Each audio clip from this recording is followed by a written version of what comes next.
Rajya Sabha seats. There are talks going on, sir.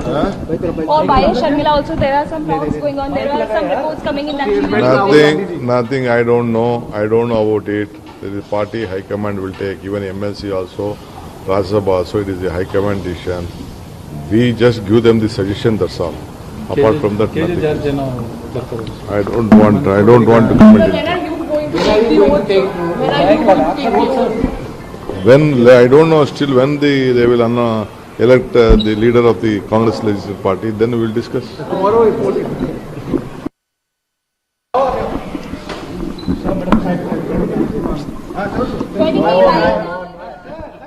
Sir, D K Shivakumar ಅವರು ಕರ್ನಾಟಕ ಭವನಕ್ಕೆ ಬಂದಿದ್ದಾರೆ. KC. Venugopal ಅವರನ್ನ ಕೂಡ ಅವರು ಭೇಟಿಯಾಗಿದ್ರು. ಈ ಸಂದರ್ಭದಲ್ಲಿ ಮಾಧ್ಯಮದವರು ಕೇಳಿದಂತಹ ಪ್ರಶ್ನೆಗಳಿಗೆ ಡಿ ಕೆ ಶಿವಕುಮಾರ್ ಅವರು ಉತ್ತರಿಸಿದ್ರು.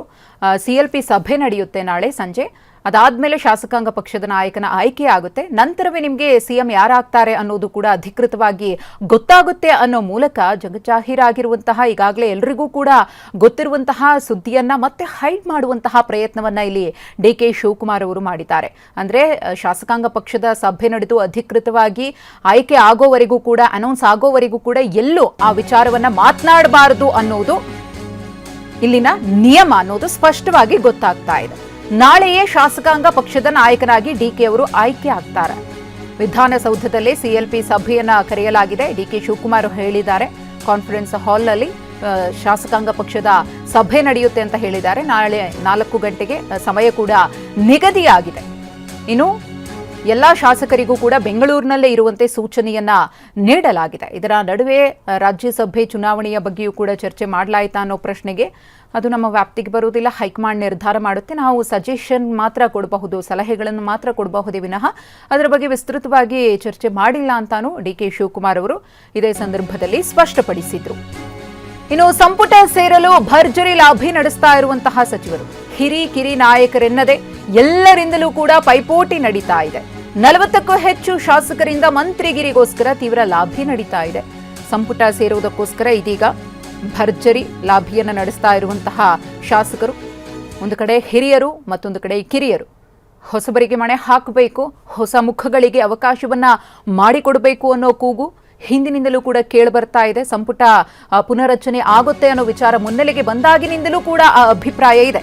ಡಾಕ್ಟರ್ ಯತೀಂದ್ರ, ಬಿಕೆ ಹರಿಪ್ರಸಾದ್, ಅಜಯ್ ಸಿಂಗ್, ಭದ್ರಾವತಿ ಸಂಗಮೇಶ್, ಅಪ್ಪಾಜಿ ನಾಡಗೌಡ, ಶಿವಲಿಂಗೇಗೌಡ, ಬೇಳೂರು ಗೋಪಾಲಕೃಷ್ಣ, ಮಾಗಡಿ ಬಾಲಕೃಷ್ಣ, ಬಂಗಾರಪೇಟೆ ನಾರಾಯಣಸ್ವಾಮಿ, ಪುಟ್ಟರಂಗ ಶೆಟ್ಟಿ, ಹಾಗೆ Subbareddy, Ashok Pattan, Ganesh Hukkeri, M Krishnappa, Priya Krishna, TB Jayachandra, Shadakshari, Yashavantharayagowda Patil, Srinivas Mane, Basavaraj Rayareddy, Prasad Abbayya, Laxman Savadi, Tanveer Sait, NS Haris, Rizwan Arshad, Saleem Ahmed, ಹೀಗೆ ಸಚಿವ ಸ್ಥಾನದ ಮೇಲೆ ಕಣ್ಣಿಟ್ಟಿರುವವರ ಲಿಸ್ಟ್ ದೊಡ್ಡದಾಗಿದೆ. ಯಾರ್ಯಾರಿಗೆ ಸಚಿವ ಸ್ಥಾನ ಸಿಗಬಹುದು, ನಿರೀಕ್ಷೆ ಇಟ್ಕೊಂಡಿರುವ ಎಲ್ಲರಿಗೂ ಕೂಡ ಸಚಿವ ಸ್ಥಾನ ಖಂಡಿತವಾಗಿಯೂ ಕೂಡ ಸಿಗಲ್ಲ. ಯಾರು ನಿರೀಕ್ಷೆಯನ್ನ ಇಟ್ಕೊಂಡಿಲ್ವೋ ಅಥವಾ ನಾವು ಸಚಿವ ಸ್ಥಾನದ ಆಕಾಂಕ್ಷಿ ಅಲ್ಲ ಅಂತ ಹೇಳ್ಕೊಳ್ತಿದ್ದಾರೋ ಅವರಿಗೆ ಅದೃಷ್ಟ ಖುಲಾಯಿಸಿದ್ರೂ ಖುಲಾಯಿಸಬಹುದು. ಈಗಲೇ ಒಂದು ಫೈನಲ್ ನಿರ್ಧಾರಕ್ಕೆ ಬರೋದಕ್ಕೆ ಸಾಧ್ಯ ಇಲ್ಲ.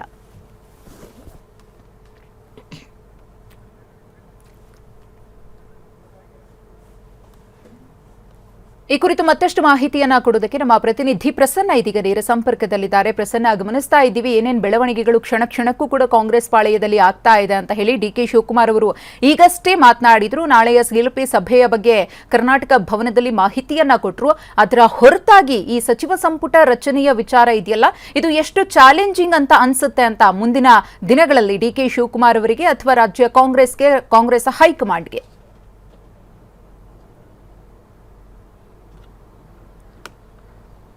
ಮಧುಶ್ರೀ, ಈಗ ಸಚಿವ ಸಂಪುಟ ರಚನೆಯ ಕಸರತ್ತು ಪ್ರಾರಂಭ ಆಗ್ತಾ ಇದೆ.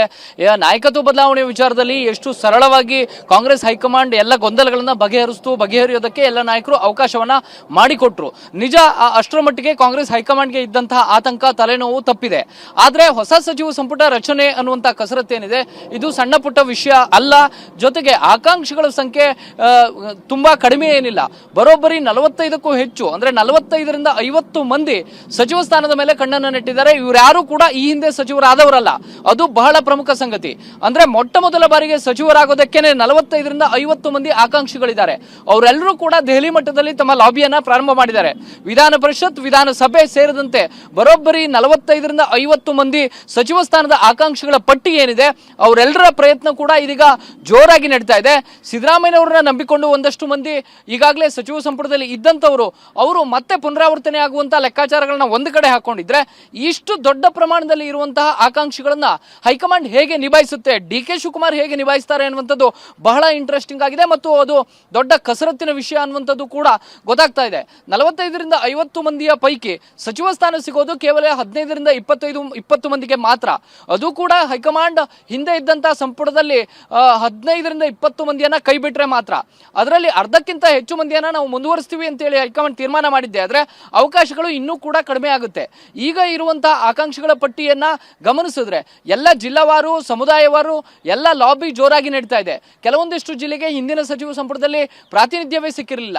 ಇನ್ನೊಂದಷ್ಟು ಸಮುದಾಯಗಳಿಗೂ ಕೂಡ ಬೇರೆ ಬೇರೆ ನಾಯಕರು ಒತ್ತಡ ಹಾಕಿದ ಕಾರಣಕ್ಕೋಸ್ಕರ ಅವಕಾಶ ಸಿಕ್ಕಿರಲಿಲ್ಲ. ಮತ್ತೊಂದಷ್ಟು ನಾಯಕರಿಗೆ ಅವರ ಪ್ರತಿಸ್ಪರ್ಧಿಯಾಗಿ ಅದೇ ಸಮುದಾಯದ ಹಲವಾರು ಮಂದಿ ಆಯ್ಕೆಯಾದಂತಹ ಕಾರಣಕ್ಕೋಸ್ಕರ ಅವಕಾಶ ಸಿಕ್ಕಿರಲಿಲ್ಲ. ಮತ್ತು ಹಿಂದೆ ಇದ್ದಂತಹ ಸಿದ್ದರಾಮಯ್ಯನವರ ಸಂಪುಟದಲ್ಲಿ ಒಕ್ಕಲಿಗ ಮತ್ತು ಲಿಂಗಾಯತ ನಾಯಕರೇ ಕನಿಷ್ಠ 12 ಜನ ಇದ್ರು. ಈಗ ಆ ಒಂದು ಬ್ಯಾಲೆನ್ಸ್ ಅನ್ನ ಹೇಗೆ ಮಾಡ್ತಾರೆ ಅನ್ನುವಂಥದ್ದು ಬಹಳ ಇಂಪಾರ್ಟೆಂಟ್ ಆಗುತ್ತೆ. ಈಗ ಇರುವಂತವರ ಪೈಕಿ 45ರಿಂದ 50 ಮಂದಿಯ ಪೈಕಿ ಕೇವಲ 15ರಿಂದ 20 ಮಂದಿಗೆ ಮಾತ್ರ ಅವಕಾಶ ಸಿಗುತ್ತೆ. ಮತ್ತು ಸಿದ್ದರಾಮಯ್ಯನವರ ಜೊತೆಗೆ ಇದ್ದಂಥವರು ಅವರ ಲಾಬಿ ಒಂದು ಕಡೆ ಆದ್ರೆ, ಡಿ ಕೆ ಶಿವಕುಮಾರ್ ಅವರ ಆಪ್ತರ ಜೊತೆಗೆ ಅವರು ಹೇಗೆ ಅದನ್ನು ನಿಭಾಯಿಸ್ತಾರೆ ಅನ್ನುವಂಥದ್ದು ಕೂಡ ಪ್ರಮುಖವಾಗುತ್ತೆ. ಮತ್ತು ಒಂದಷ್ಟು ಮಂದಿ 45-50 ಮಂದಿಯ ಆಕಾಂಕ್ಷಿಗಳ ಪಟ್ಟಿ ಏನಿದೆ ಅದರಲ್ಲಿ ಹಲವಾರು ಮಂದಿ ಹೈಕಮಾಂಡ್ ನ ನಂಬಿಕೊಂಡು ಕೂತವರು, ಹೈಕಮಾಂಡ್ ನಮ್ಮನ್ನ ಪಕ್ಷದ ಕೆಲಸ ಮಾಡಿದ್ದಕ್ಕೆ ಒಂದು ಅವಕಾಶವನ್ನ ಕೊಡುತ್ತೆ ಅಂತ ಹೇಳಿ ಭಾವಿಸಿದವರು ಬಹಳಷ್ಟು ಜನ ಇದ್ದಾರೆ.